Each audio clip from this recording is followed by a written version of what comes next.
Good evening. Good evening. I'd like to welcome everyone here to the Lynn City Council chambers tonight. I'd like to welcome all my fellow Ward 6 residents who came out today for this very important informational meeting and questions and answers. We understand there's been a lot of work going on in our neighborhoods and our wards. We got the CSO project going on right now in the Westland area, Neptune Street, Elmwood Ave neighborhood. It's a big project.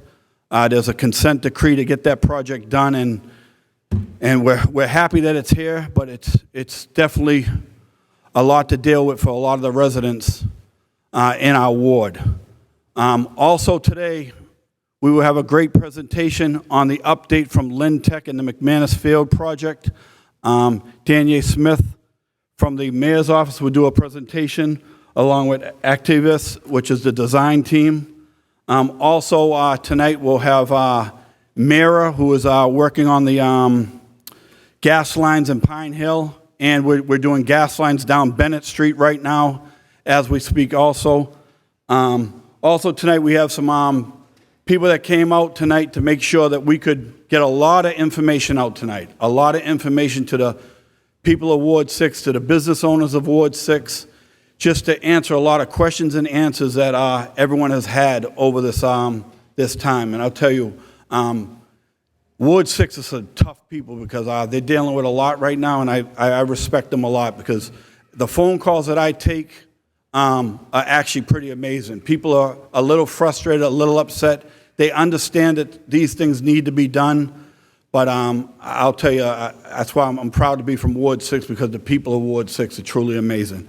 But now I want to just introduce a couple of my colleagues that came out today. Councilor at Large Brian Field, Councilor at Large Nicole McLean, City Council President Jay Walsh, State Rep-elect Sean Reed, he's in attendance. Also from our city departments, we have DPW Commissioner Andy Hall.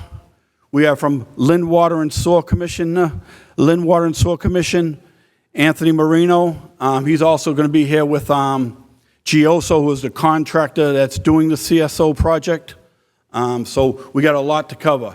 Also, we're going over the rodent program that's going on in the city of Lynn. And what we're going to be doing is we're going to be expanding the pilot program to the Ward 6 area in the Elmwood Ave neighborhood. So we're going to do an intensified program in that neighborhood. And Zosha Van Meter from Inspectional Services will do a presentation. So the first two things tonight are going to be presentations only, and then when we get into the CSO project and the gas lines in Pine Hill, we can have some questions and answers. And we just, like we said, we want to get as much information out here that is possible to answer your questions and to try to make everything a lot better going forward in the ward. And like I said, I just want to thank everybody for coming tonight. And tonight, first, we're going to have a presentation from Danielle Smith from the mayor's office. And this is for McManus Field, Lynn Tech, and the upgrades that are coming now. We just got great news, and Danielle will touch on that. Thank you. Thanks, Councilor Hogan. And hi, everyone. I'm Danielle Smith. I'm the policy director in the mayor's office. I'm here tonight with Activitas, which is the designer of the park improvements over at McManus Field, to give you an update on this field, which is really exciting, and these improvements which are happening in Ward 6, and some overall park improvements that are happening with the federal relief funding we have. So in mid-2022, Mayor Nicholson and the Lynn City Council approved about $16 million for park improvements at a number of major parks in the city. McManus, Keeney Park, Linwoods, Gallagher, Breed, and Kiley. And since then, we've been working with a number of city departments, DPW, Andy Hall is here, Laura Stockfish, and Mike Donovan, ISD, Community Development, and some other departments, and planning out improvements for those parks. We've had a number of meetings with our partners in the Parks Commission and community members to actually figure out what we can do at these parks to improve them and to improve recreation facilities for our youth and our families and folks. And tonight we'll be talking about McManus, but I have some flyers that I put on the podium that give you a rundown of the number of park projects that are happening, tentative schedules, and when they will be done. And I think the headline here is that McManus is receiving probably one of the largest amounts of funding out of this funding, and it will be primarily to turn this into a multi-use fields with synthetic turf. And we have the designers, Activitas, here that are going to share more about the designs and what you'll expect to see in the coming months and within the year. So, and I guess the exciting news that Councilor Hogan had mentioned was we had planned to start these improvements in September, but we were waiting on some environmental permitting from the Department of Environmental and Protection. And right before this meeting, Laura Stockfish had mentioned that we received that permitting. So construction should be starting soon. And so I'm passing it over to Olivia from Activitas. Yeah. That's good. All right. Hi, my name is Olivia Messenger. I'm on the design team with Activitas. We're the landscape architects and civil engineers who've been working on this project. Like Dania said, we've been working with the City of Lynn since 2022, so it's been about 2 years that this project's been underway. Obviously, some of the soil testing results that came back in sort of complicated our plans, extended our timeline a little bit, but yeah, as of this morning, we have received approval from the Mass DEP to start construction with our work plan that we submitted. So we're hoping to mobilize. We have to meet with the contractor in the city again to get our plans firmed up a little bit more, but we're hoping to mobilize end of October, early November, with substantial completion at some point in 2025. So just a little background on these plans that we have up, just to orient you on the page. Lynn Tech is on this right side of the page. You have the MBTA line running along the bottom of the page, and the Neptune Boulevard apartment buildings are just off page up above, with the playground sort of just cutting off over here. That's what we're talking about on this site right now. You have on the site existing a natural grass baseball and softball field, and then some shared grass space in the middle, and then over towards Commercial Street that can be used for multiple rectangular field sports like football, soccer. We're proposing rebuilding all of those functions on the site with one large piece of synthetic turf. That'll be divided down the middle with some netting that separates the two fields, have permanent lines for softball, soccer, and football on both of those two large rectangular fields that are created, permanent football uprights as well. So two sports can be played at the same time, whether it's soccer and football, baseball and softball at the same time. The netting in the middle should help to divide those fields a little bit better than you have right now to split up those uses and to really get your maximal use out of this site. And synthetic turf as well. Rebuilding the field in turf will allow more use in the fall and the spring, those shoulder seasons, where sometimes it can be hard to get on natural grass if the weather's not great. There's no lighting as part of this project right now, but it's certainly something that could be explored in the future.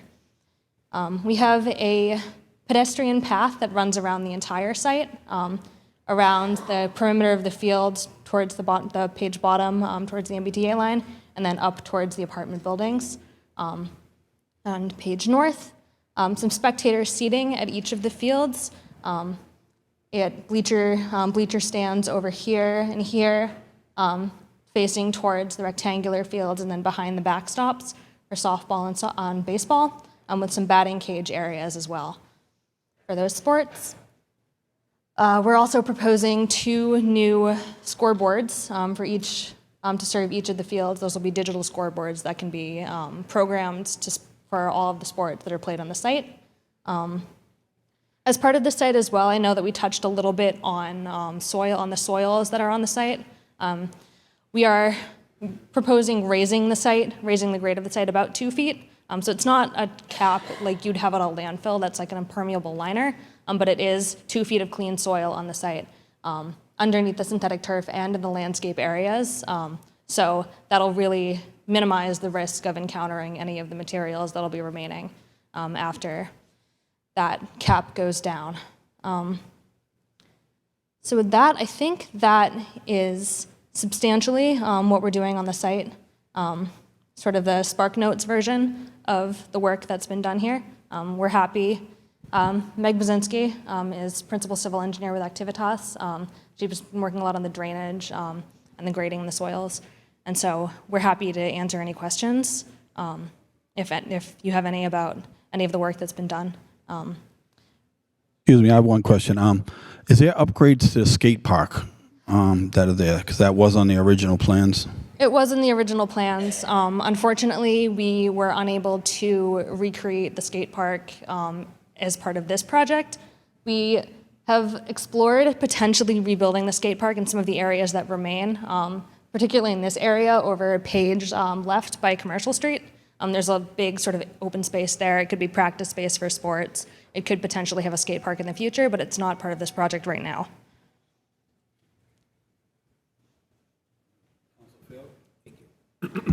Thanks, Olivia. I know if you look where that walking path is coming between the skate park and the first field, yeah, there's a little snack shack that's there. Is Yes. that being updated at all? That's being removed. It's being removed? Yes. Not replaced? Not replaced as of this plan right now. Okay. We wanted to limit the questions during this, but if you want to come to the podium, please, because LCTV is filming. Just come to the podium, please. Thank you.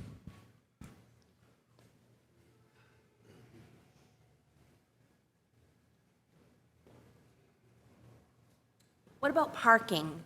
Will people be parking on the streets, or are you guys going to redo Tech's parking lot? Right now, our limit of work ends at the edge of the parking lot, so there'll be no change to the existing parking of this plan. And will there be signs on, I can't think of the street right now, Commercial Street, is it? That runs right beside it? Commercial. Commercial, for people not to park on it, because once the streets are open again, it's going to be tough to drive down. Yeah, our limit of work is really the edges of the grass that's there right now, so we've not proposed any signage or anything as part of this project. Okay, so the parking, as you would think, would be in Tech? It would be exactly the way it is right now. Okay. There's no change. Okay. Are there any facilities for bathrooms or changing or anything like that, or is that also going to be just Lynn Tech when Lynn Tech is open? Yep, no change. No bathrooms? Nope.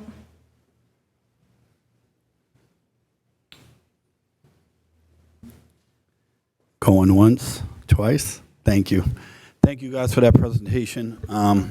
Like I said, that's one of the exciting things coming to Ward 6. That project did come up to about $7 million, which is great that we're having it here right in Ward 6, and it'll be something that can be used if you want to walk around the park and do stuff like that there. Coming up next, we have Zosha Van Meter from Inspectional Services, and she's going to go over the rodent plan.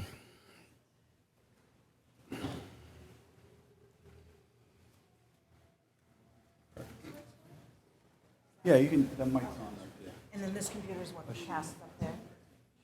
Yes. Yep, that computer's patched up, yep.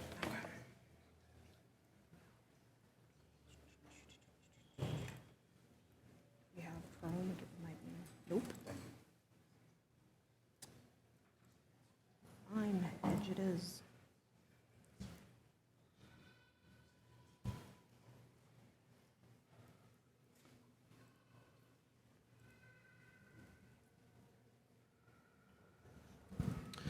While we're waiting, I'd just like to welcome Councilor Brian LaPierre, City Councilor at Large. Came here. Thank you, Brian.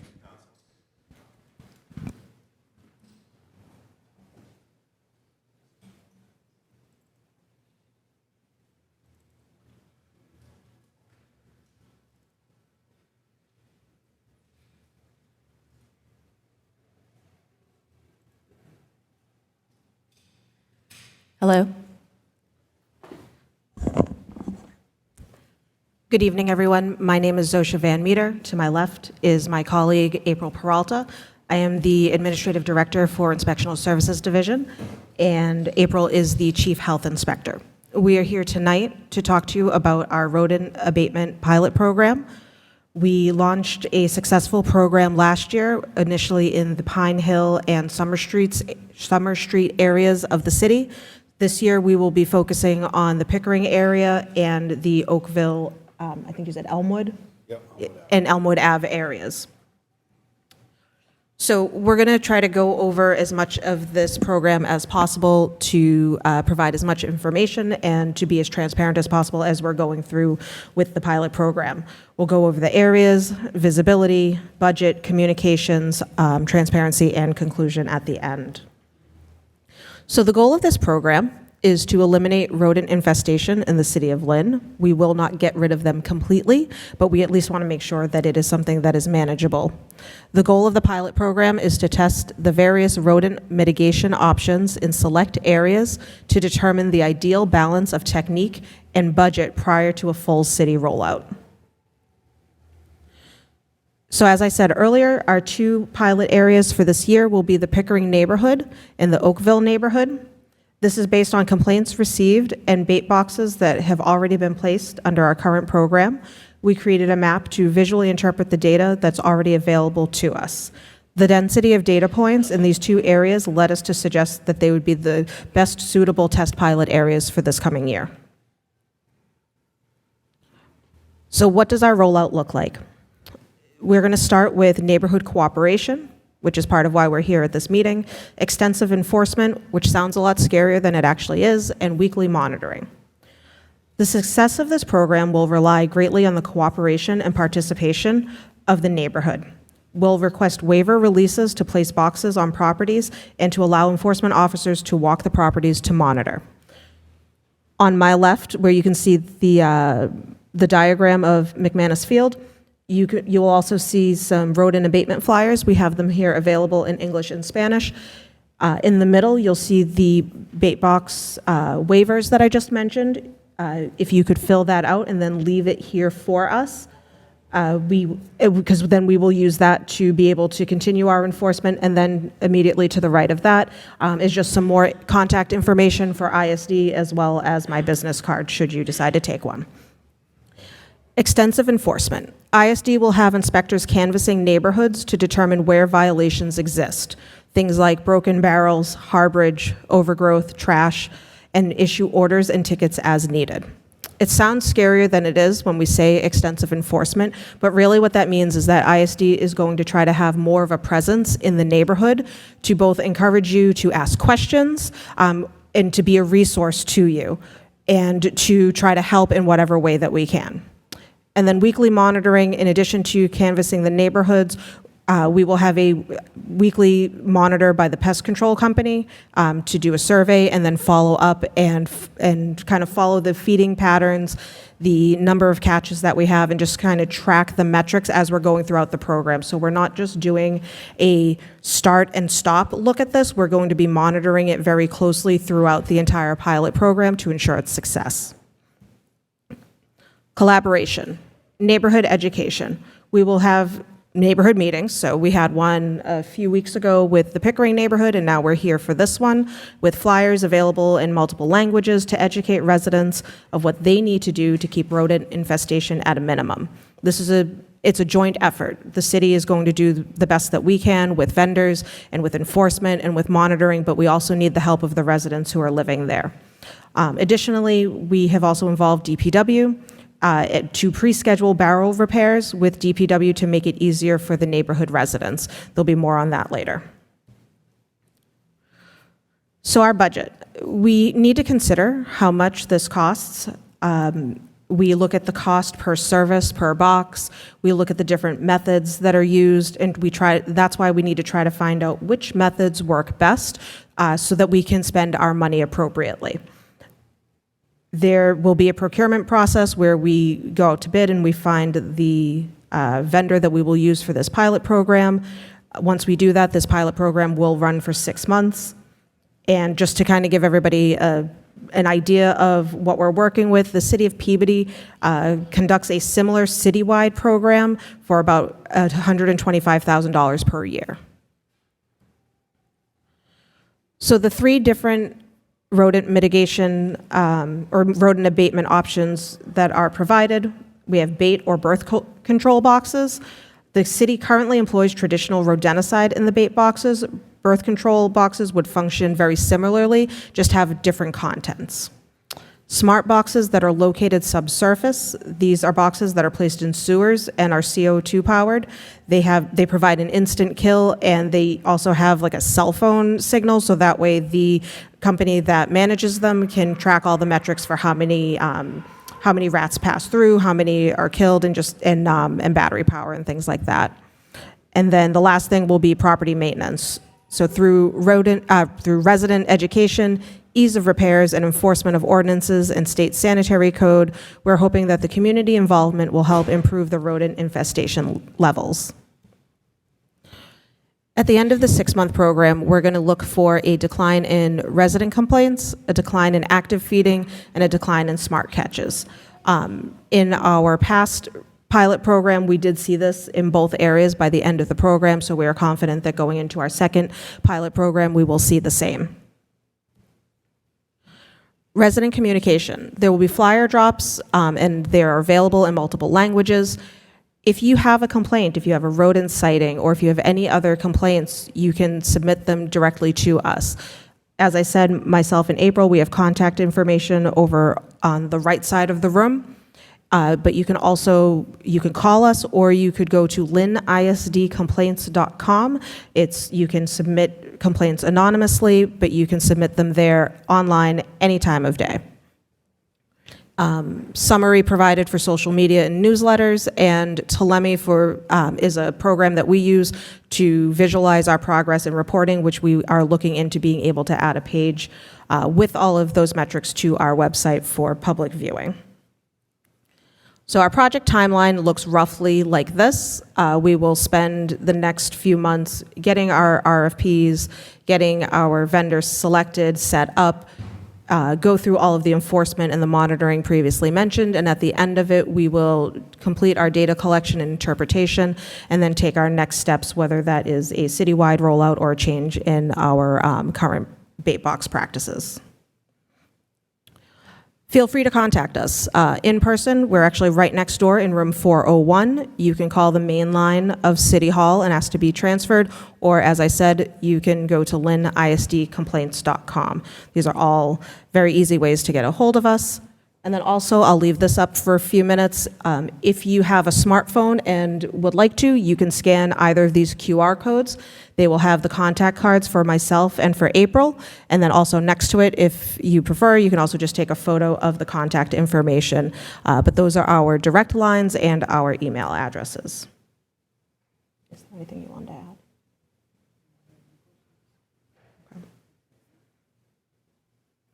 I'll go back to this after. I don't remember what the rest of the slides are. So we did schedule a cart repair day already for the area. It's going to be on October 19th, and it's going to be at the admin building.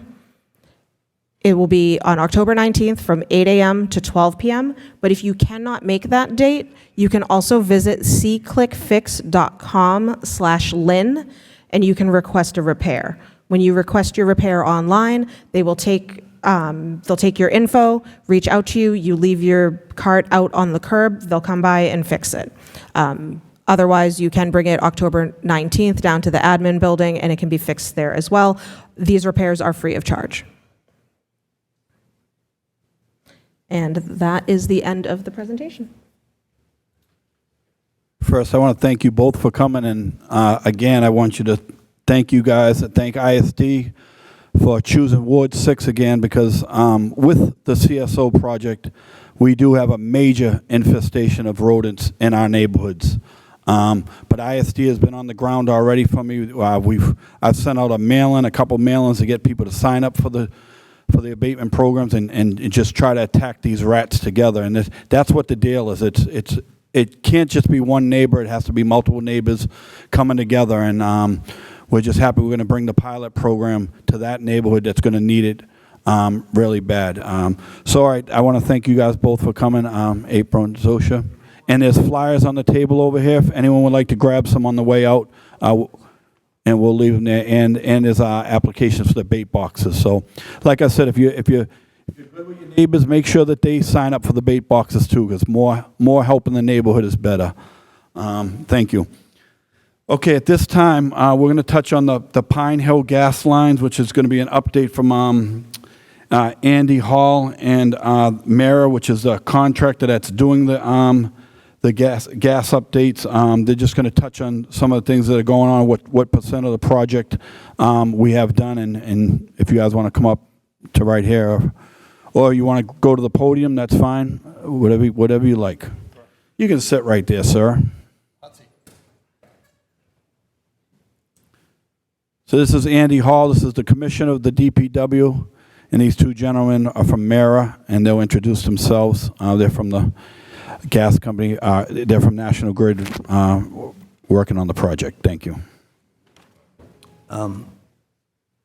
Thank you, Councilor Hogan. So as the council said, my name's Andrew Hall. I'm the Commissioner of Public Works here in Lynn. And to my right is Tim Garvey from National Grid and his compadre from Mira Construction. So currently, right now, we have 4 or 5 open permits in Pine Hill for gas mains. And as you folks who live up that way know, they've run into ledge.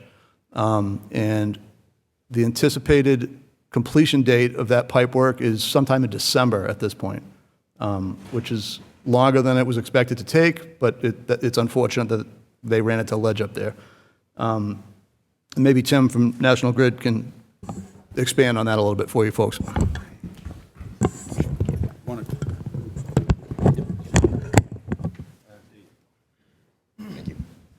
Hi, everyone.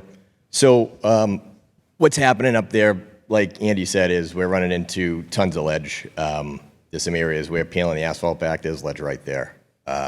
They're coming across, or what we're typically seeing is we're getting trenches maybe 40 feet long, not putting any pipe in them. That's a day's work just because of all the ledge you're running into. If you live up in the area, I'm sure you've seen the machinery. You've probably definitely heard it because they have to jack it all out. On a typical day, I'd say that these Mira crews can trench, install, and repave about 120 feet of pipe. Up in that area, I would say it's taken us 3 to 4 days to get that in, just because of the ledge. So basically every day is a setback up there. When we do gas it in, which should be in the next week or 2, I believe, we're going to throw another service crew in there to help reconnect all the homes up to the new gas main. We'll make up some time, not much, but it will definitely help speed up the process. And there should be less digging, so we will run into less ledge when we're doing those, because most of those services should be able to be inserted through the old pipes right into the gas meters. So hopefully we can make some time up at that point. A lot of the questions we're getting is the resurfacing and the taking care of our constituents' property, either if you went through their grass or their sidewalk. Could you just touch on that, please? Absolutely. So if you're in that area and you see the trench that runs down the road, it will be grinded and paved basically 3 feet to either side of that trench. Any damage that's done to any personal property, grass, landscaping, anything like that will certainly be repaired. It can be brought up with the crew leaders that are out there every day, or the crew leader. If you approach them, they're the friendliest people in the world. They will explain to you. They can give you my number. You can contact me. But any landscaping, any issues with that will be repaired. Any sidewalk repairs that need to be made, it all gets repaired at the end of the job. It'll be surveyed and repaired. So any issues with that, I mean, please feel free, reach out to National Grid, tell them your address, the area that you're in. They'll refer you to the correct person to speak about it with.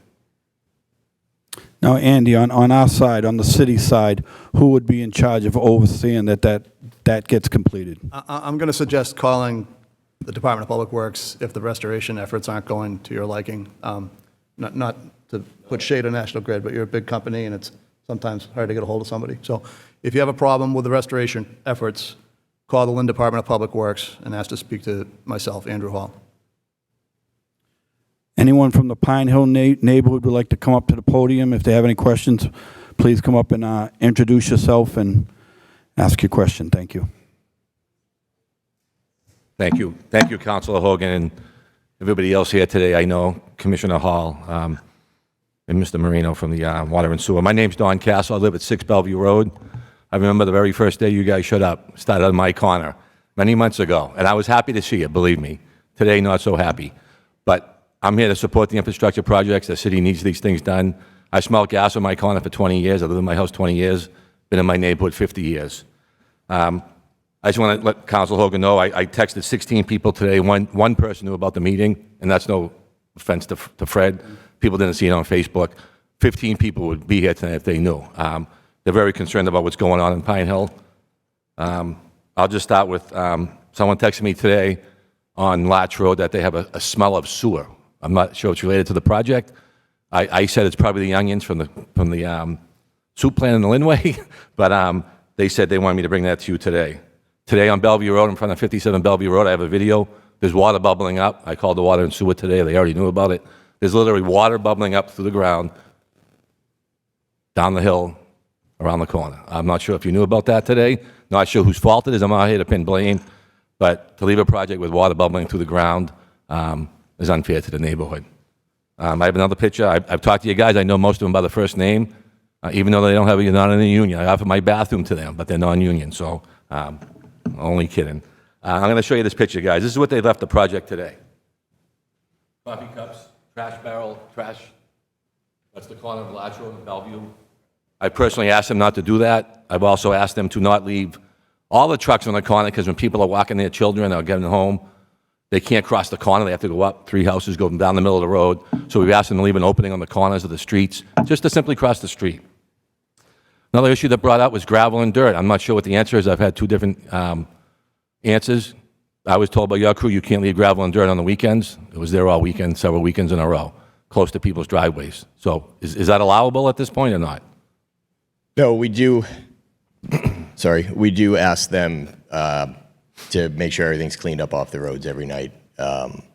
It's a point that's been brought up, and it will be brought up again, and it will be. I mean, unfortunately, we'll have to. I don't want to say take extreme measures. We'll have to take measures to make sure that it happens. Well, does the contract ask you to do that on the weekends or not? Yes or no? Do you have to pick up the gravel and the dirt on the weekends or not? Yes, You do. So it's not being done. Okay. Just so you know that, which is an inconvenience for people, losing parking. And the last thing that's I've been asked to bring forward here is we're looking for a weekend, a Saturday morning meeting at 10 a.m. on the corner of Latch Road, whatever's good for Councilor Hogan and the mayor, whoever else interested. There'll be people there with their concerns. So I thank you for letting me speak tonight. I appreciate the project. We're all for it. We need the upgrades. I have gas in my home. But we actually get a little bit better at respecting our neighborhood, the way they park the vehicles, block the roads, leaving trash behind cups. I pick up cups all the time and put them next to your truck, I'll be honest with you. And the guy's like, no problem, and then it's still happening. So, and my last thing is, I'm not sure we have a project manager for the city to oversee street projects. I was informed we don't have that, people coming out on a daily basis. I would recommend that we do that in the city. We need someone out there, no offense to these guys, but checking on their work, checking on the cleanliness. The filling in of the lines now, 2, 3, I have pictures. They're not even coming up to even with the street. We're driving down the street with bang, bang, bang, up and down the street. Started out perfect. You got Woodlawn, it looks beautiful. As they came around the loop, it's not being done the way it was done in the beginning. I don't know if you changed. It's below grade. Is it supposed to be that way? I don't think so, right? I'm not a contractor, but we ask you to, And people, to tell the city and the mayor and the councilors here tonight, people want the streets paved curb to curb. They don't want you to do it 2 feet, 3 feet. It's a disaster right now, but there's an active water leak bubbling up, and the neighborhood's in disarray right now, but thank you. Yep. I'm going to talk to Councilor Hogan. He's in the schedule. I hope. I'm not, yeah, and, but, we got a good neighborhood and responsive people, that really just kind of want things addressed at this point. As I said, it started out really good up Woodlawn, and then somehow coming up there and down Lover's Leap and back up Woodlawn, and it's just kind of, the quality of the paving and the cleanliness is really not there anymore. Thank you. Thank you, Donnie. Anyone else like to come up to the podium, please? First, Councilor Field. Thank you, Councilor Hogan. Andy, quick question for you. They mentioned that they're going 3 feet on each side of the cut. What's the current ordinance as far as, are they supposed to be going to middle of the street, or if there's 2 lines on the street, or if they're crossing the street, isn't it supposed to be curb to curb on the ordinance? It's only curb to curb if it's a newly paved street. Okay. So they're gonna follow through with the curb to curb if they're crossing the street, as far as if it's newly paved streets, et cetera? If the streets are newly paved, which they're not up in that area. Okay. So they're responsible to do a trench width paving job.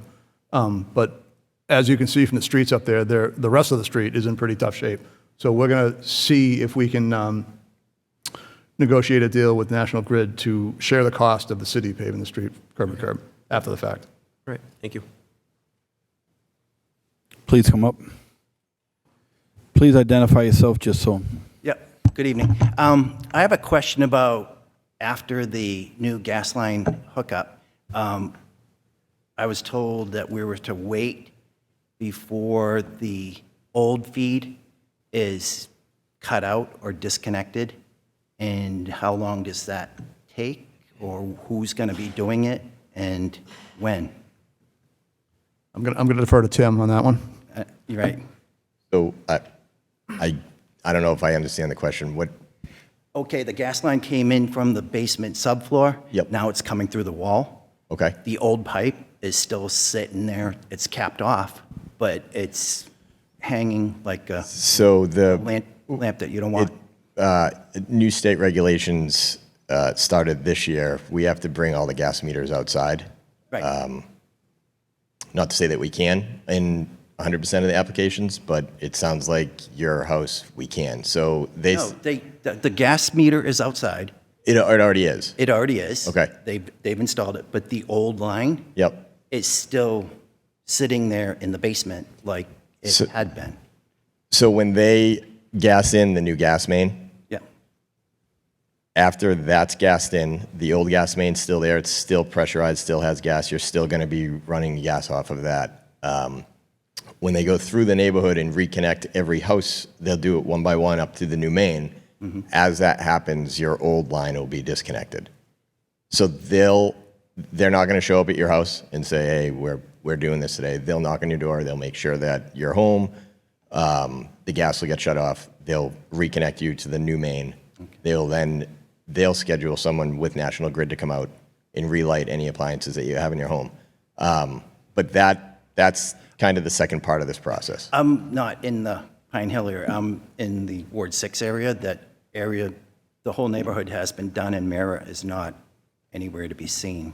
So I'm just wondering how, are they going to just disappear? Which street are you on? What's your address? No, Ray Street in Lynn. Ray Street. Yes. Okay. So, Are you referring to the old abandoned pipe in the basement that no longer has? yes. Oh, okay. It was kind of a monstrosity with hanging and So your new gas meter is all connected, and that's where Yeah. the gas is running off of? So it's probably old existing piping then in your basement? correct. How does that? So your question is will the gas company remove these old pipes from your basement? Or, yeah, I mean, it's just, they said that we couldn't touch it until, or have it removed until the gas is shut off to the old lines. But I'm just wondering when that's going to take place, or Sounds like there's a little, not to cut you off, but it sounds like there's a little bit of confusion on what's happening at your particular property. My suggestion is, before we leave tonight, I'll get your name and address, Okay. and I'll have Tim come visit you tomorrow, or a convenient time for you, and he'll answer your questions, looking at the pipes you're talking about, because I don't want to mislead you here. Right. And, Well, they didn't cut it down to the floor or whatever. It comes up out of the floor and then has a branch, and it's right, shut it off. sounds like a problem that's best looked at and discussed in person. Okay, Yeah, before we leave tonight, I'll hand you my card. okay. All right. Sound good? Thank you. Does anyone else have any more questions for the gas company and DPW on the Pine Hill gas lines? You can come up.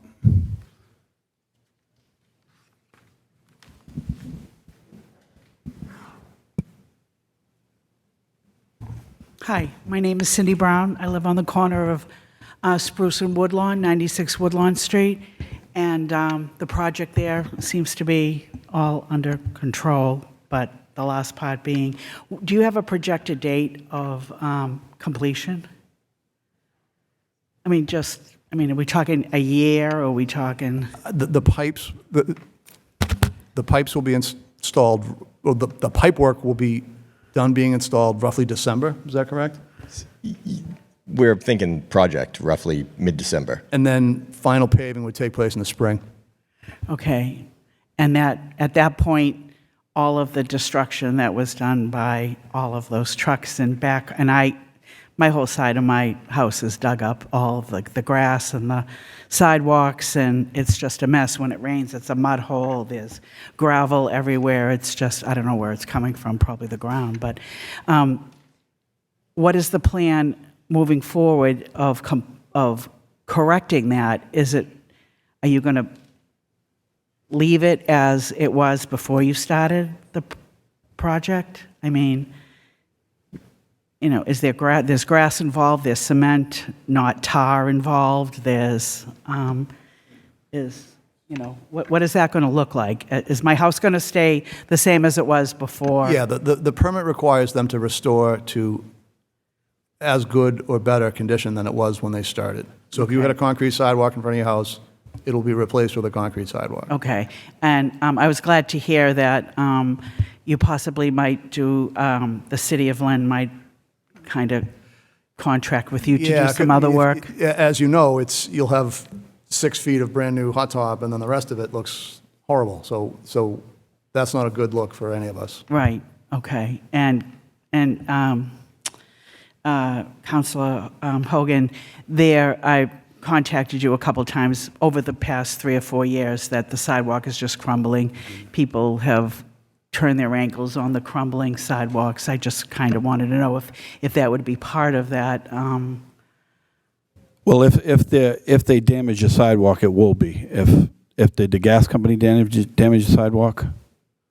No, it was already raised from the tree, right? So that work request is in. So. And I think you Yep. you were kind of waiting to see what was happening with this. Absolutely, what we right. talked about. All right. Okay, so we're looking at the spring. Thank you. We appreciate your patience. I'm sorry? We appreciate your patience. Thank you. Thank you.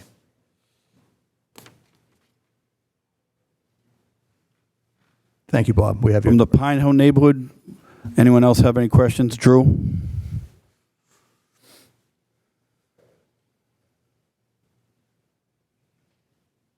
Thank you, Councilor Hogan, and thanks everybody for being here tonight. Drew Russo, 25 Bellevue Road. I'm also the City Personnel Director. Very excited to announce that there is 100% participation from the Ward 6 Department Heads Association with City Clerk Janet Rowe and I both in the room. Just a quick observation about what's going on, because I'm in the Pine Hill neighborhood, and one thing I noticed this weekend is I think the signage is a little bit confusing, saying that the road is closed. I think those of us that live in the neighborhood can sort of understand what's going on, but we had a couple of visitors who were very confused. Our part of the road was getting worked on that day. They didn't think they could come up. They didn't necessarily know where they could go. So since the project's going to go on for a couple of extra months, maybe some signage that at least makes it clear that if it's in a butter or you're visiting in a butter, that you can access the road. I think it'll just sort of cut down on confusion. But I appreciate your efforts, and I appreciate the fact that every time I drive in the direction of the construction, that the folks from Mirror are very patient with me as I turn around and go the right way. We can definitely get some butters only. Great. Thank you very much.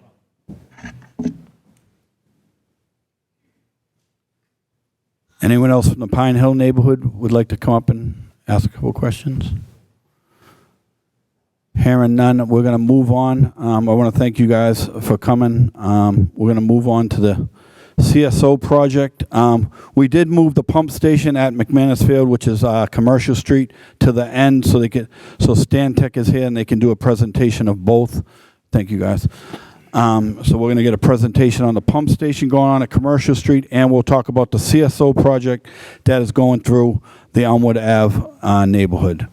So we have Anthony Marino from Lynn Water and Sewer, and we have Gioso and Santec is in the room to do a presentation. Thank you.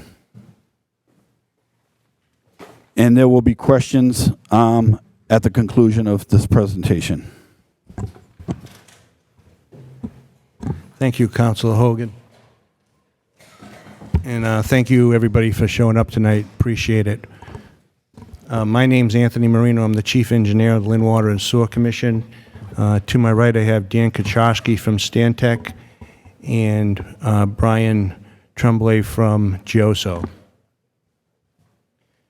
So the Commission entered into, in 2017, a third modified consent decree with the United States Environmental Protection Agency to implement a long-term control plan to reduce combined sewer overflows to the local receiving waters. The Lynn Water and Sewer Commission, the Westland Source Separation Project, is the first of several projects in that consent decree to mitigate CSO discharges. Now, this project has been going on for a few years. It started back in June 2020 in the construction phase, and the project has been moving along at a very fast pace. There is a tremendous amount of work. The project has encompassed 5 phases for a total cost of about $103 million. That's a lot of work to do in a 4-year period. Stantec Consulting Services has provided design services. Methuen Construction is the contractor that's doing the pump station, and Gioso and Sons is the contractor that's been doing the pipe work. The pump station in McManus Field, which we saw a short presentation of other work that's being performed there, is about 94% complete. We're waiting for a transformer and a couple telephone poles to complete the project and get power to the station. Once that is done, we have some punch list items, we have some cleanup work, we have some startup procedures to go through, but that pump station will be working prior to the completion of the 4 and 5 phases, which are the phases that are going on right now with Gioso. We have a short presentation of, I believe it's like 10 slides, that Dan Kaczorski from Stantec will walk you through, and I think you have it on the screen, right? Yep.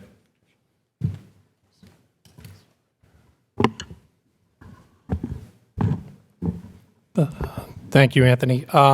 So I'm going to give you a brief overview of the entire project and sort of where we stand with the remaining work. Anthony touched on a little of it already, so there may be some repetitive slides in here, but just bear with me as I go through this.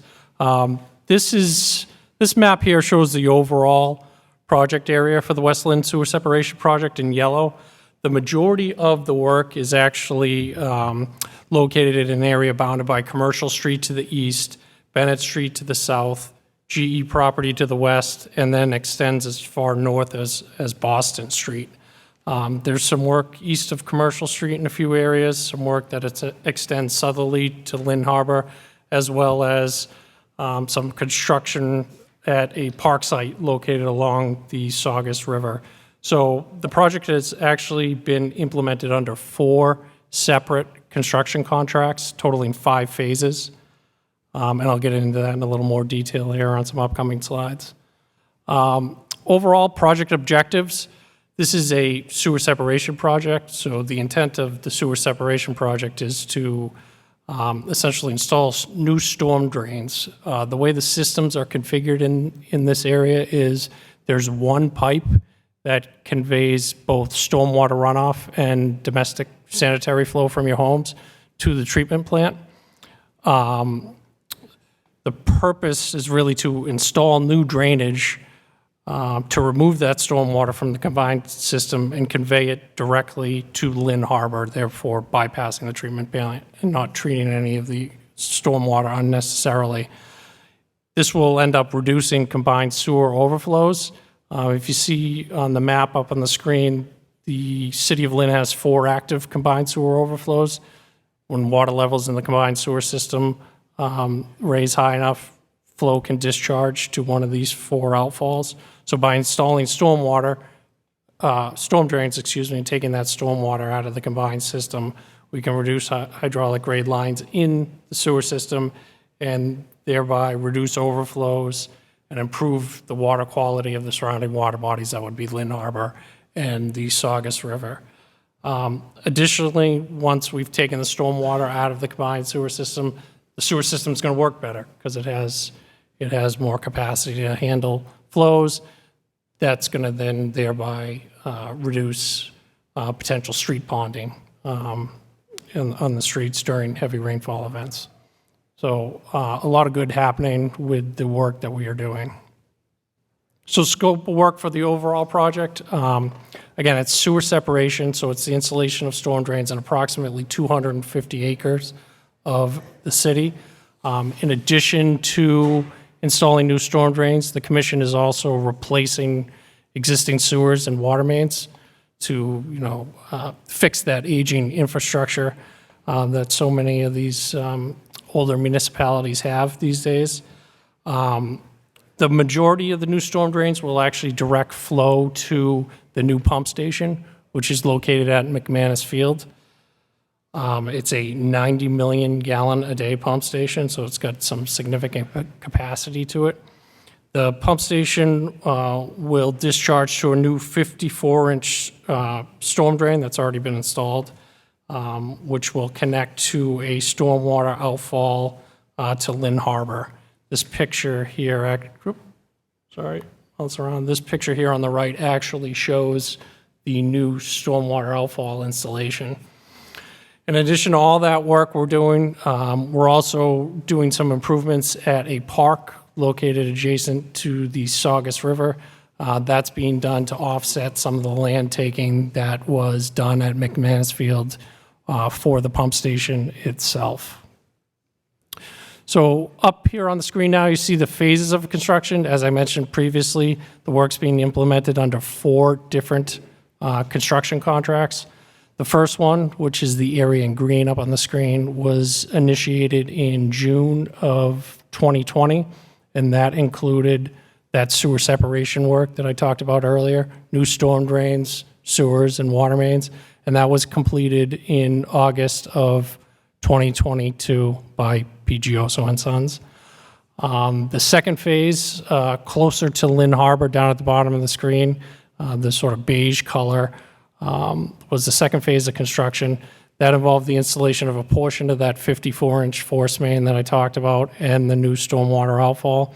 And that work was began in 2021 and was actually completed in November of 2022. In addition to, or in conjunction with the Phase 2 work, we also did those Saugus River Park site improvements that I talked about earlier, which included regrading some of the park, fixing up some of the parking area over there, installing new walkways, and then installing new landscape items, benches, things like that. So that work was complete in May of 2023. So then we have 2 phases that are currently under construction, both ongoing. We have Phase 3, which is the pump station and a portion of the force main, at McManus Field, and then we have the Phase 4 and 5 sewer separation work, which is currently ongoing. PGOso and Sons is the contractor for the Phase 4 and 5 sewer separation, and Methuen Construction out of Plastow, New Hampshire, is working on the Phase 3 pump station. I believe Anthony had already mentioned that previously, but just to reiterate that. And Anthony had previously given you some of these numbers, but this is the Phase 3 pump station. So the pump station actually includes the construction or installation of a wet well chamber, a inlet chamber, and a pump chamber below grade in the field. In addition to that, there's also an above grade electrical building. Some of you may have seen that just driving by the site. A significant portion of the work out in the street required taking a lane on Commercial Street. That work is currently wrapping up. So some of the key dates that I have up on the screen for the Phase 3 pump station, that Commercial Street work's going to be wrapping up next month, and we're hoping to put the normal traffic pattern back in use. So that would be early October as identified on the slide. Similarly, the pump station's plan is to be operational around that same time frame. And then the contractor will be working towards substantial completion in mid-November of 2024. And then there'll be some punch list items, some site restoration work that will continue on until the next year. And it's not identified on this slide, but there'll be some plantings and things that have to occur next spring. So this slide sort of gives you an overview of the progress of construction at the pump station site. Up in the top left, we have some early excavation work activities that were being performed in May of 2022.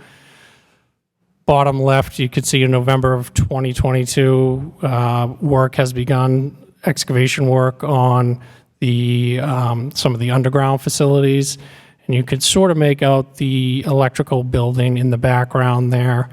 And then as we move to the top right, in May of 2023, you can see more of that, those underground facilities that I talked about earlier and the framework for the electrical building. And then the last snapshot here in the bottom right shows where we currently stand today, where most of the actual infrastructure has been completed, the electrical buildings essentially done at this point, and there's just site work remaining. So again, we're looking to wrap this project up by the end of the year. So then moving on to the Phase 4 and 5 work. Again, this is sewer separation work, that this particular phase, new storm drains, sewers, water mains. We're about 40% complete with the work. Substantial completion of the project is currently scheduled for May of 2025, and then we'll have some punch list items and contractor demobilization that will likely extend into August of 2025. And then here on this last slide just kind of gives you a snapshot so everybody knows what work has been completed to date. The streets identified in green is where work has been completed, and the streets identified in red have yet to be done. Currently, right now, GEOSO is working on Western Ave and the surrounding streets, trying to get that work done. Additionally, they've got crews mobilized along the streets along Light Street as well. So once they finish up those particular locations in the next couple of weeks, they'll be moving on to Bennett Street and the streets off of Bennett Street, which will be the focus of the remainder of the project until completion in May of next year. So that kind of provides you just a brief overview of the project and, kind of the work that still remains ongoing. So I think at this point, we can hand it over to any questions anybody may have. Yeah, I'm going to start it off with the first question. Unlike the gas that's going on, this project, the repavement will be curb to curb, that's correct? Yes, that's correct. All right, because that's a big question that a lot of constituents in that area have. They want their neighborhoods returned to the way they were, or actually they're going to be better when the project is complete. All right. At this time, anyone from the Ward 6 area, please come up. This is the Elmwood Ave area that the CSO project is going on in. Like I said, this has been a painful project for everyone. Right now, it's in front of this gentleman's house right on Light Street. So Absolutely. here you go. So my question, I've got a bunch of questions actually. First one, you said curb to curb. What about the sidewalks? Because our neighborhood has basically been destroyed. Test. Our sidewalks, our curbing has all been destroyed. So what about that? Is that going to be reinstated? And is it going to be reinstated with good quality sidewalks?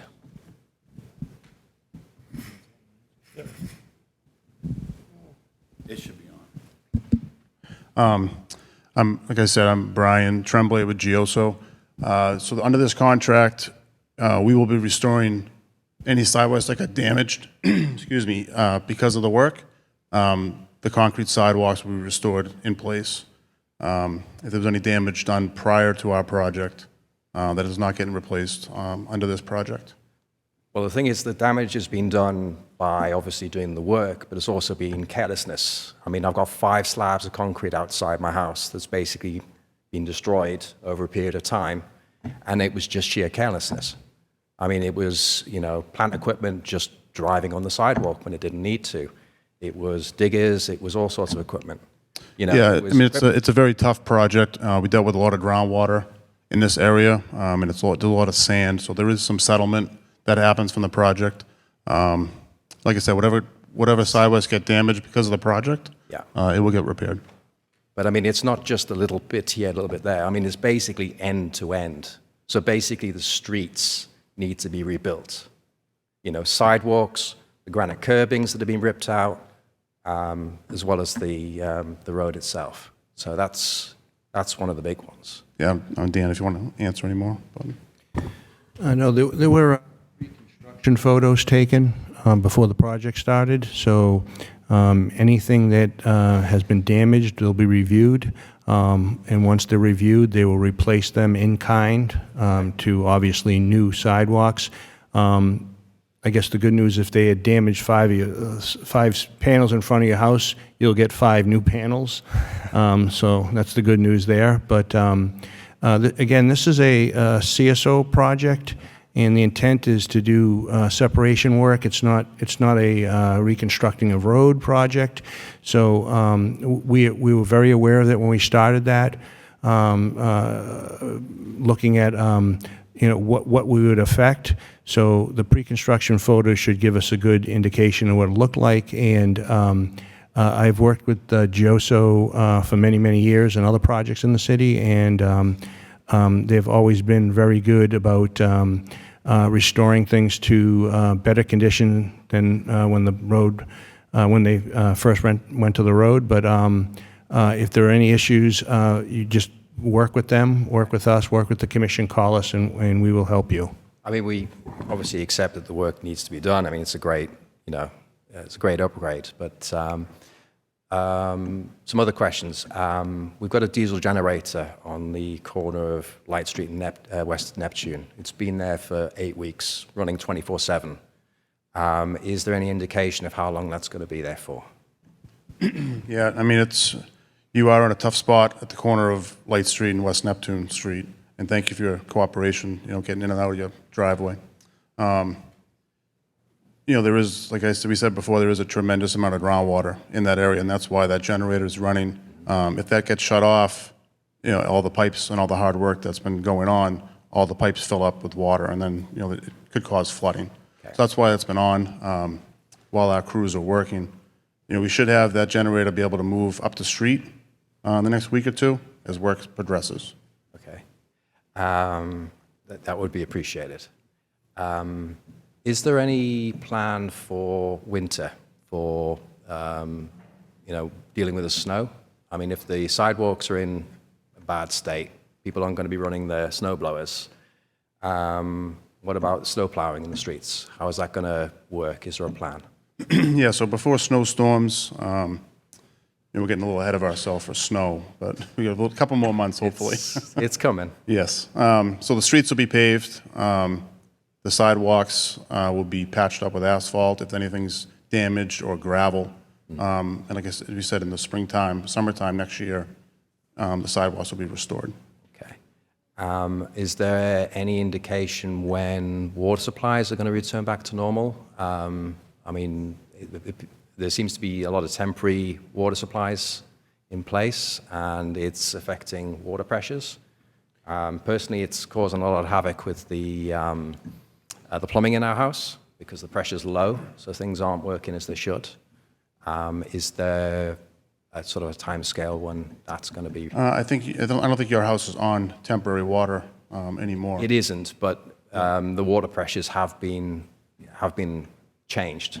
All right. Yeah. If any specific concerns for that, you can call in Water and Sewer, and they'll reach out to us, and we can come out and take a look at it. So I just want to add one thing with the water pipes. The commission knew that this was an old part of the city, and this was a drainage project, which encompassed drain work and sewer work. But the commission took it upon itself, and we're paying that cost outside of the state revolving fund that's funding this to replace all the water mains in the area. So if you're having temporary water and so forth, we're replacing the water mains that are past 100 years old. So the good news, and thank you for your patience to have to deal with it, but the good news is you're going to have new water mains in the area, which not only helps for water quality, but it also helps for fire protection. Yeah. I mean, part of the information we've got is the projects, we're not going to get the roads back until, for another year and a half. I mean, is that the timescale for this project, or is it sooner than that? It's going to be sooner than that. So like I said, we're 4 years into the project. We are looking at a completion date. Dan Kucharski just mentioned that it'll be completed in August, but the substantial completion, meaning that the systems will be functioning in early spring, and then they'll start, obviously, the restoration in the springtime. You can't do that in the wintertime. That's the best time to do it. So that'll begin early spring and probably continue into August for punch list items. For questions that you've had tonight, if there's a problem here, they missed a sidewalk, missed a panel or something, they'll clean that up, and hopefully that's completed by August. So, we're within 10 months or so. Okay, that's great. Thank you. Fred. Councilor Field, and then Ms. Rowe. Thank you, Councilor Hogan. Anthony, just a quick question, just to follow up on that. Who oversees the, you said there's pictures of the precondition. Is that Water and Sewer that oversees the roads and the sidewalks and the curbing? Or is it DPW that also oversees it as well, like they do on other projects with the gas lines? So there were pre-construction photos taken by the Stantec and Joso. So Stantec will do the review. Our engineering firm will do the review of those, and they will determine what needs to be done. Who signs off on it for the city side of things? Who signs off on it for the city side? Is it DPW or Water and Sewer? Or both? That's a good question. I would review those to make sure they're correct, and I can certainly supply those to Andy Hall and DPW to make sure that he's comfortable with it. You want to answer? Sorry. Yes. Thank you. So as part of the work, the Water and Sewer Commission has pulled permits to do all this work, and one of the conditions of closing out the permit will be that we're all satisfied with the conditions contained within. Who signs off on it on behalf of the city? You? Yes. Okay. Thank you. Thank you. Thanks, Shannon.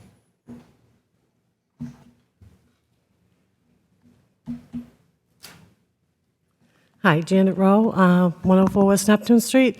I was under the impression with the CSO project that our sidewalks and curbs were going to be replaced. When we had the gas line put in, we had concrete sidewalks and it was replaced with asphalt. It looks terrible. Now, the curbs are all crushed, like this gentleman said.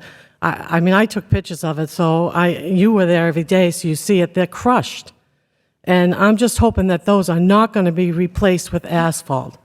I mean, we deserve to have concrete sidewalks and curbing, which is what we had. So that's one of my biggest concerns. I don't want asphalt because it looks terrible and it rips up, and every time we have a snowstorm, it's going to be ripped up again in the future. So it's really bringing down the value of our property as it is. So, I mean, I kind of want to guarantee that we're going to get concrete sidewalks and curbing replaced the way it was. Yeah, I mean, the intent is to replace anything that's been damaged by construction for sure. I'm not sure specifically about the gas main work that you're referring to, where it seems like they may have installed services across sidewalks and then left asphalt. We'd have to look at that specifically to see who made those trenches. But anything that Gioso damages during construction will be replaced. Right. Again, we're doing sewer, water, and drain, so we're taking up a significant portion of the street, and we're definitely doing curb-to-curb paving, which is going to involve resetting any damaged curbs. So we've got the whole street, and the intent is to replace any sidewalks, anything like that that has been damaged. That's definitely something we're looking at as we move through this project. Janet, you are very correct, Janet. Mara came through first. Right. And they're the ones who went through your sidewalk. Right. So, Andy, Mara will replace that with concrete. Is that correct? Because the National Grid and Mara came through first, went through their sidewalk with the gas lines. We were told that everything will get done together. Like meaning when Gioso does their curb to curb, our sidewalks will be repaired that were damaged by the gas company also. Is that correct?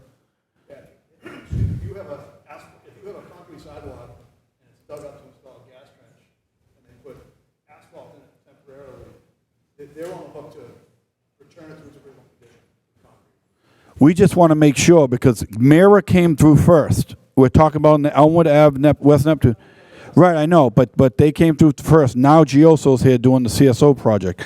Janet has a legitimate beef that a lot of our constituents have, that they want to make sure those sidewalks get replaced the right way. So we want to make sure that DPW or someone follows up with that there, that those are getting done too.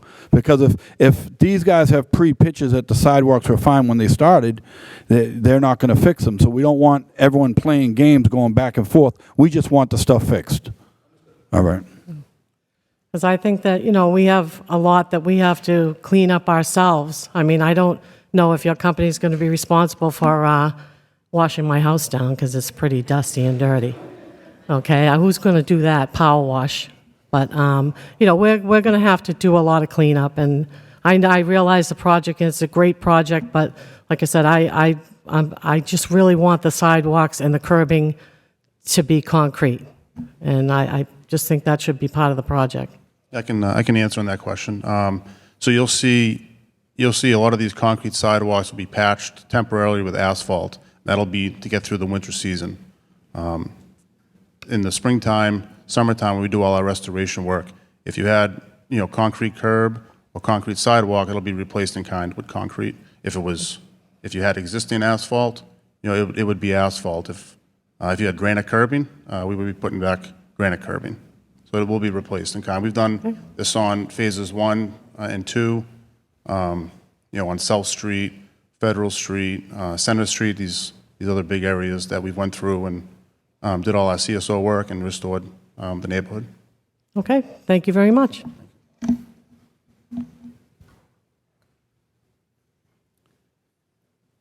We got two people at the same time, so it's all right. It's a race. Hi, good evening. Thank you for making this time. So I live on Ray Street, and I just had a few questions and also concerns. So I know that some of the resurfacing was done on Elmwood Ave, and I was just wondering if that was temporary, because I did see that some areas where the cars are parked still look pretty rough. So I wasn't sure if that was temporary or if that's how it's supposed to be looking. Yeah, so Elmwood Ave, the lower portion of Elmwood from Bennett Street up to Houghton Street has been temporary paved. We still have a little bit of restoration work to do in the sidewalk areas. Will be patched with asphalt, like we said earlier, to get through the winter months. Next year, it'll be a full restoration of the road, be curb to curb paving, and the sidewalks where that got damaged will be restored in place.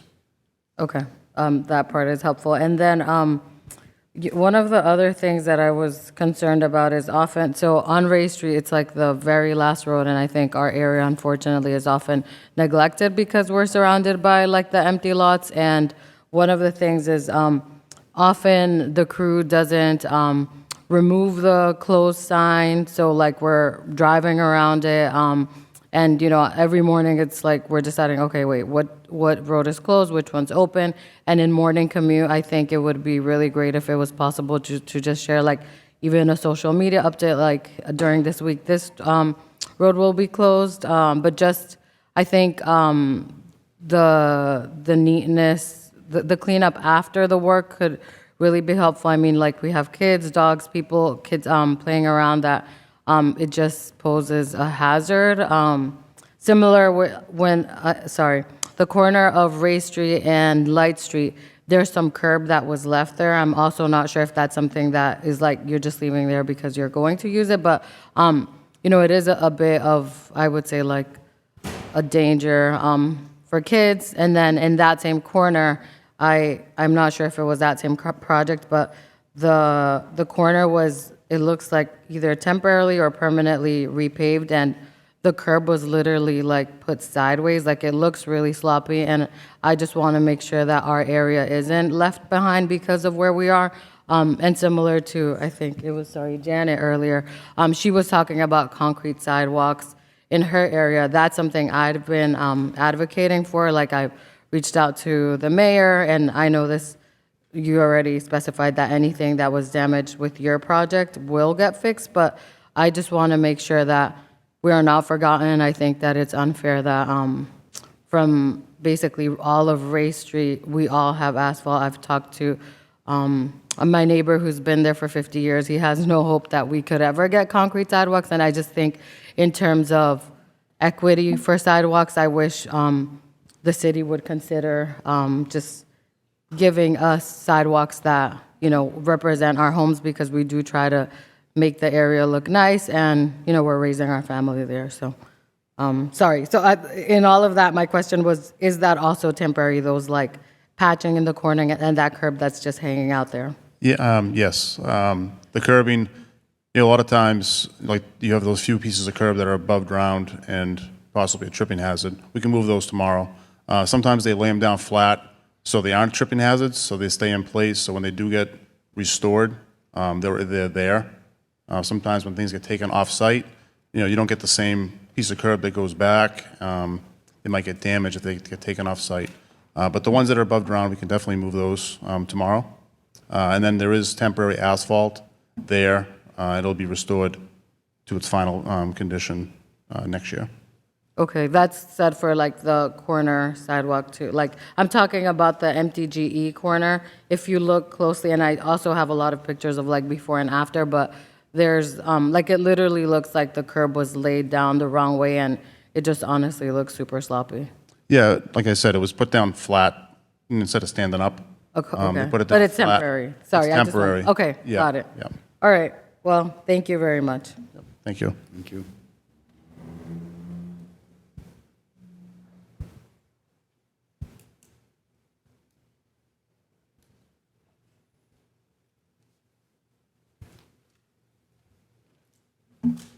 Rich Cushing, West Neptune Street. I'd just like to really open up and say there are a lot of us here tonight that I grew up with in the same neighborhood. Ward 6, one of the oldest neighborhoods in the city. I mean, we go back, way back. We take pride in our community. We take pride in our properties. And I have to say, honestly, we have the same pride that people have in Ward 1.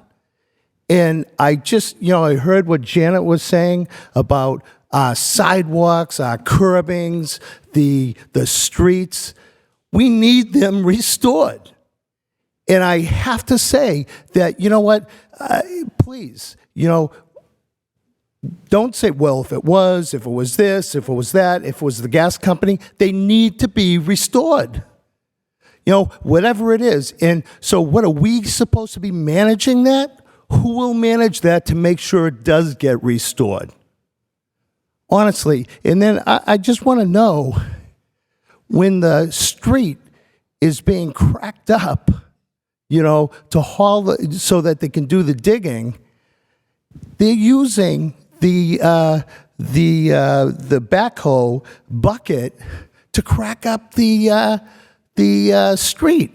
I have to say, you know, for efficiency-wise, I see what you're doing. Most of us have field stone foundations. I go down into my basement and I see all kinds of cement and everything, dust on the floor. You know what? My building was built in 1916. I don't need it collapsing because of this project, and a project that we do need. I mean, isn't the road supposed to be cut first, and then we start to lift it? We're cracking it and bringing it. It's unbelievable, and we've been feeling it since, you know, the project's been going on from Orchard Street, where the building just shakes. You know, I'm telling you, you know, it's just very, very scary. When the gas company came through, there was a lot of communication that went on. You know, they told us exactly what they were going to do. They asked us where they wanted the line to come into the building. Is there a place that we can put the meters outside? There's been no communication. All of a sudden, I got up one day to go to work. I'm a principal in another city, and my God, I couldn't get out of my driveway. Now, I have to say that they were all very nice to move trucks and things like that. But my gosh, I had to talk to like 4 people so I could get out of my driveway. And that just happened. It just happened one day. You know, I had no idea. You know, so the communication really has not been good, you know, with this. The dust is unbelievable. I thought when we do things like this, projects like this, don't we wet the material down? It's like a dust bowl. We can't open our windows. It's getting cooler now. We still have to have air conditioning on. And thank God that we can have air conditioning and we can afford it. Please. I mean, the communication has to happen, you know, and I believe it was you, Janet, also that said, who's going to wash my house? Honest to God, the windows and everything, it's so filthy. You know, I mean, I just thought that maybe there would be a little bit of, you know, upfront, you know, maybe maintenance, you know, and I know the project needs to get done. You have timelines. You know, you want to be done by May, August, you know, to clean everything up. But my gosh, it's just, it really is unbelievable, you know, the disadvantage that we've been put at, and we didn't know that it was going to happen. And again, I know it's Ward 6, the oldest part of the city, but look around to see the people who are in Ward 6 in that particular neighborhood. So that's it. Thank you. Thank you. Tina?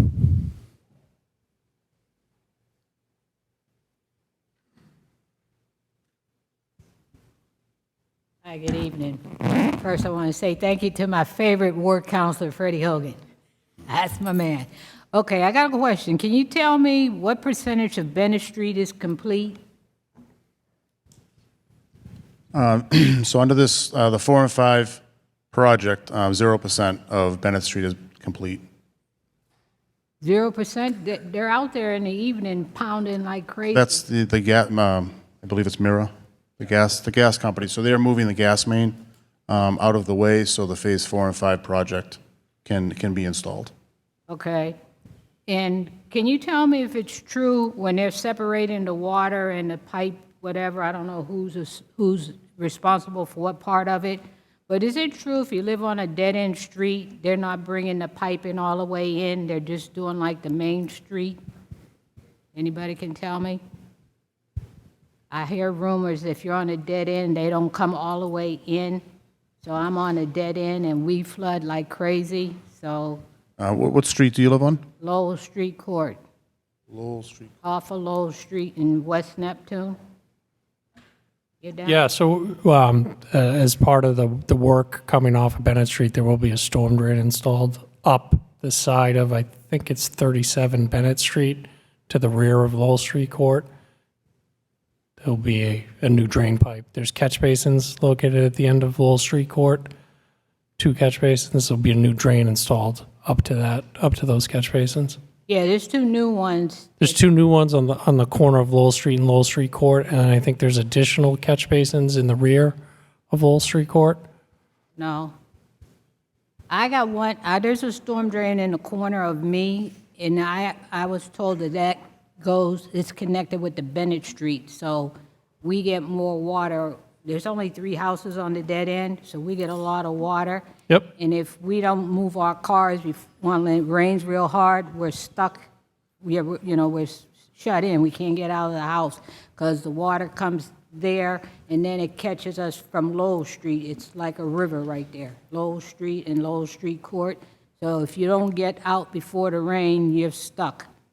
Yeah, I mean, I believe, and we can get your information and I could confirm it for you, but I believe we're installing a new storm drain to that location, which will discharge to Bennett Street. Now, the overall project is going to help with the flooding in the area. We're installing a 72-inch storm drain in Bennett Street to convey flow to the pump station. So that's certainly going to mitigate the flooding that you describe in that area.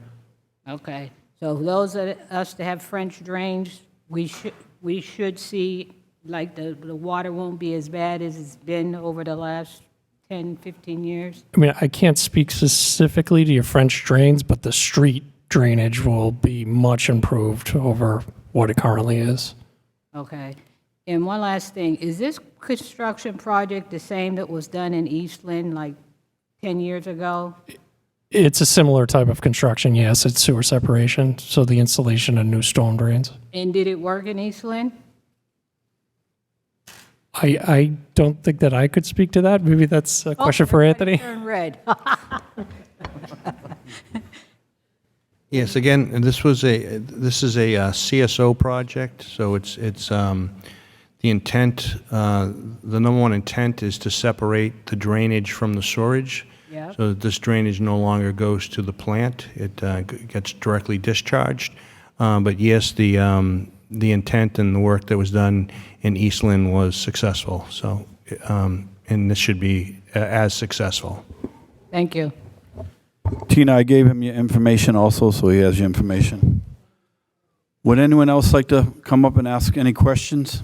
Okay.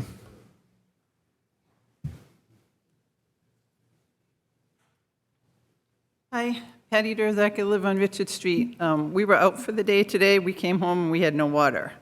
And I'm wondering if there's a way to let us know, like reverse 911 or something, to let us know when we lose water. We've lost water at least 3 times during this project. I can speak to that. So your street, Norton Street and Richard Street is currently being fed through a temporary water main that connects into the existing water system. The fire hydrant, where everything's tying into. You know that broke and they're working on it. It broke, yeah. So that was the only feed for Richard Street, because Richard Street is a dead end, as you know. So our crew is, after this meeting, I'm going to go out there and check and make sure that the work is complete. But when this meeting started, they were in the process of replacing that hydrant. Yeah, I'm just wondering if there's some way to let people on the street know, because I don't know how long the water was out, and I don't know if it'll be back when we get home, but there should be some way to let the neighborhood know, okay, you're out of water and you're going to be out of water for 2, 3, 4, 8 hours, whatever. Is it possible, like a reverse 911 or? I'm not sure on the reverse or 911. a way to post it out on the website? Anything? So the commission does not have a reverse 911 system. The city of Lynn does, so we do not have access to that. So that's something that we could not do. but surely we have a website that we could update.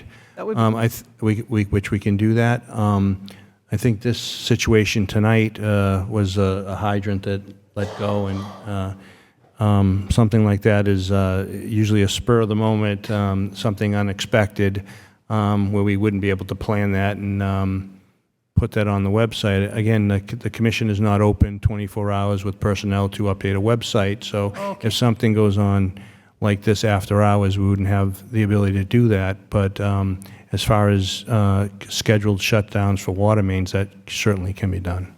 Okay, and the only other thing is, when it's scheduled to work on any one street, could maybe the website say, all right, Richard Street's going to be worked on this day, or Ray Street's going to be worked on this day, so that we have an idea? Because being on the end of a dead-end street, we want to make sure that if we need to leave, it'll be easy to leave the street. So, thank you. Anthony, when the water main broke a couple weeks back, we did put something on Lynn Water and Sewer website. So what she's saying is correct, so people understand if the water's out, they can go to the Lynn Water and Sewer website and see what the situation is. It's probably an easy thing to do. Just if you know there's a water break somewhere, just put a post up there, and everyone in this room or everyone watching on TV will be able to have something to refer to. Yes, Councilor Hogan, we can continue to do that. Anyone else like to speak? Come on down. Hi, how are you? I live on Light Street Court. My question is, I know you said you'd fix the sidewalks, the roads, everything. Does that include the driveways? Because the whole end of my driveway, where it meets the street, is all cracked up. Yeah, as you know, Light Street Court's a very narrow road. You're dealing with current construction. If driveways, I don't know your specific driveway, but if there was damage caused by us, we'll cut it back and make a nice straight line and fix it. All right, and who can we contact? They reach out to Lynn Water and Sewer? So the commission has a personnel out there 24, I shouldn't say 24/7, but during construction, who's readily available to talk to. I guess, not to put you on the spot, Fred, if they want to reach out to you, you can reach out to Bill Russo. And Bill. Yes, I will say one thing, since we are being recorded, and the reason we're having the meeting here today is because we wanted this recorded, because there's a lot of constituents that couldn't be here tonight. But Bill Russo from Lynn Water and Sewer, he has been amazing to myself and a lot of the people in this room and people that he's reached out to help for me. I call him, he goes to the house, and he tries to answer questions or try to help with any information you need. And Bill is on the ground Monday through Friday. So if something happens during those hours, I can reach Bill. So if you reach out to me, call me or anything, I can get Bill to come see you guys if there's something that needs to be done immediately. Also, Anthony is very good at answering me when something's going on in the ward. So I get that information quick too. So if you can't get a hold of Lynn Water and Sewer, or you can't get a hold of someone, don't hesitate to call me, because I'll make sure I get the right people on the phone. So Right, definitely. thank you.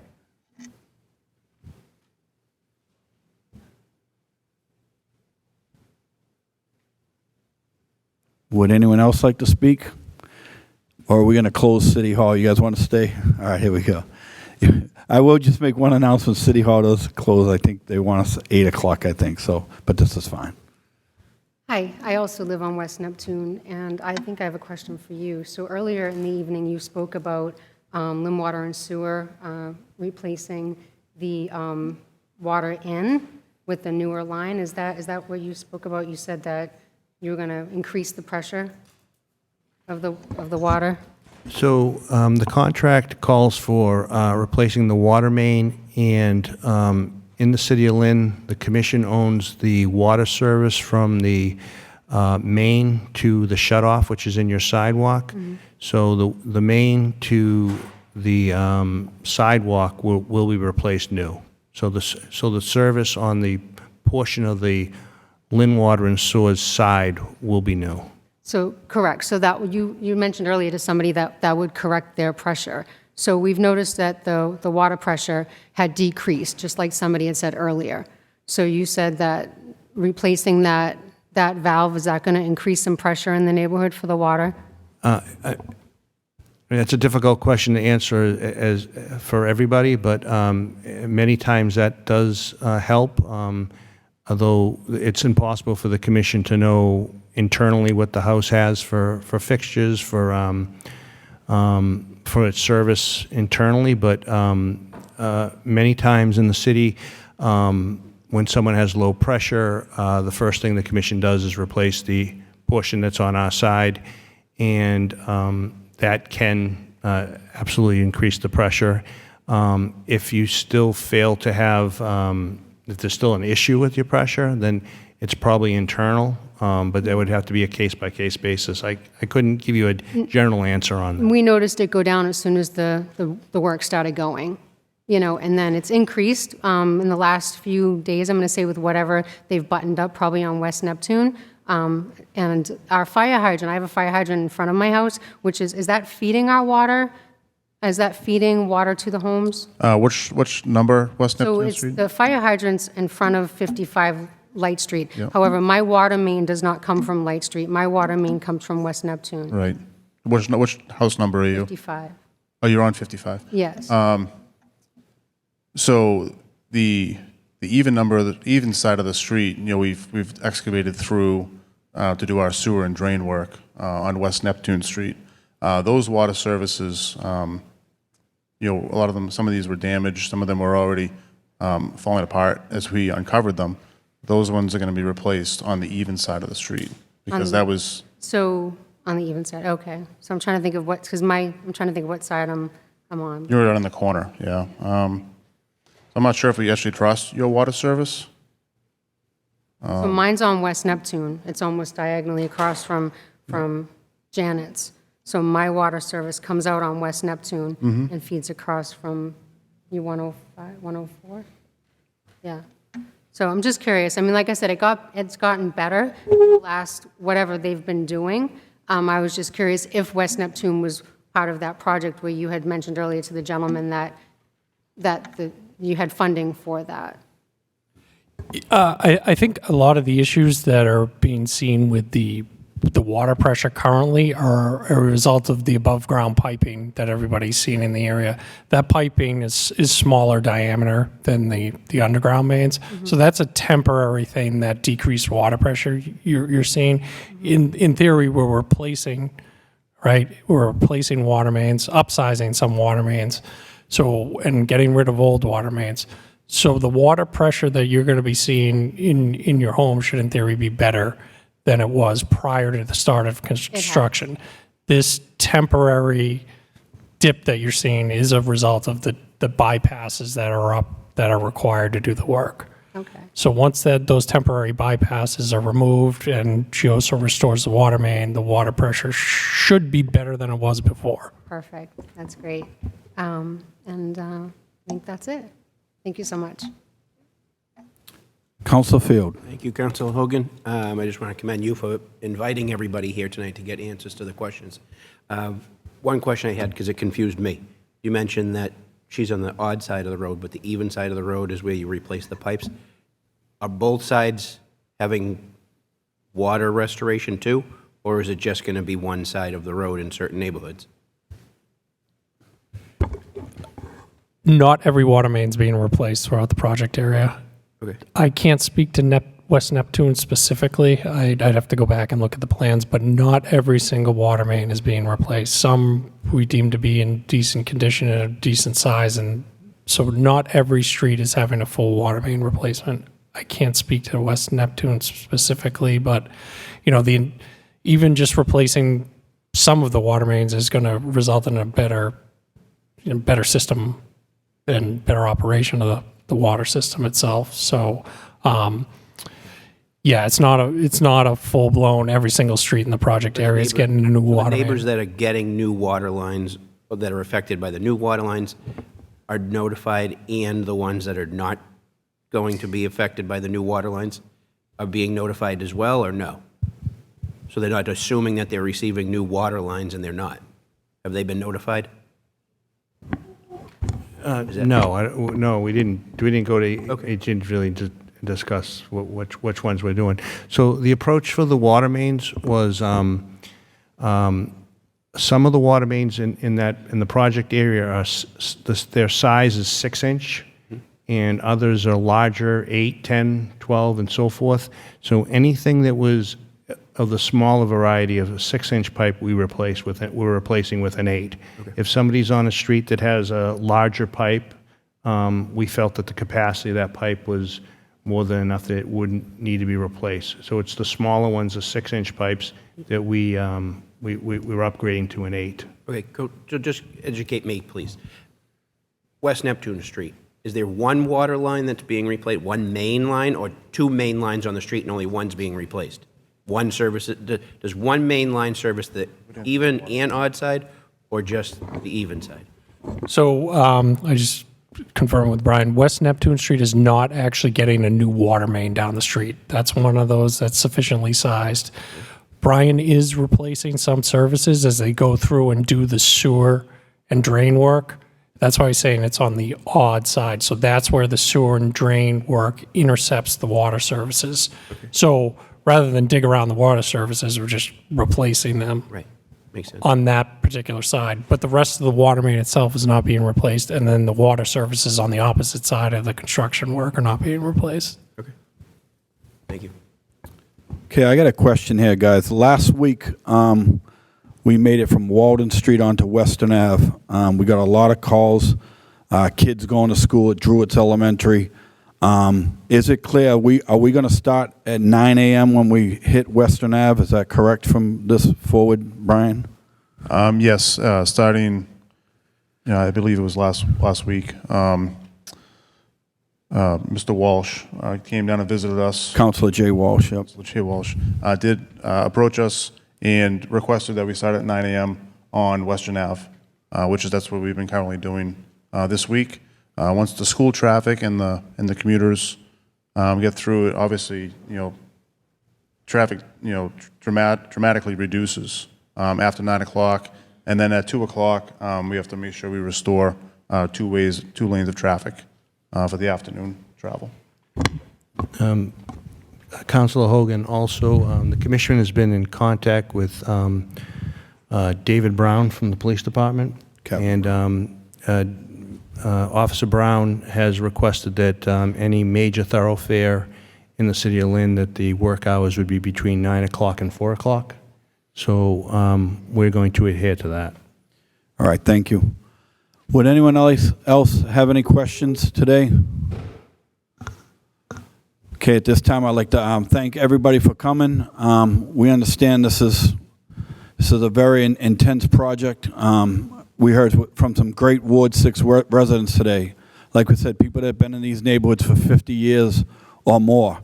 And Ward 6 isn't the last in the city because we have great families, we have great traditions, we have everything. We don't want to be disrespected like we're not a great area of the city, which we are. And we have amazing people. And that's what this meeting was for. So there's a lot of people that couldn't make it here tonight, but we got this thing recorded tonight. I'm going to be able to share this with people. We'll be able to make sure people get to the link so they understand what's going on. And like I said, I want to thank all the city departments that came out today. Commissioner Hall, Anthony Marino from Lynn Water and Sewer, Gioso and Mira, Stantec, the company that explained the whole situation with the pump station, and Councilor Field and all my colleagues that came tonight. I want to thank everybody, and thank you all for coming tonight. Thank you.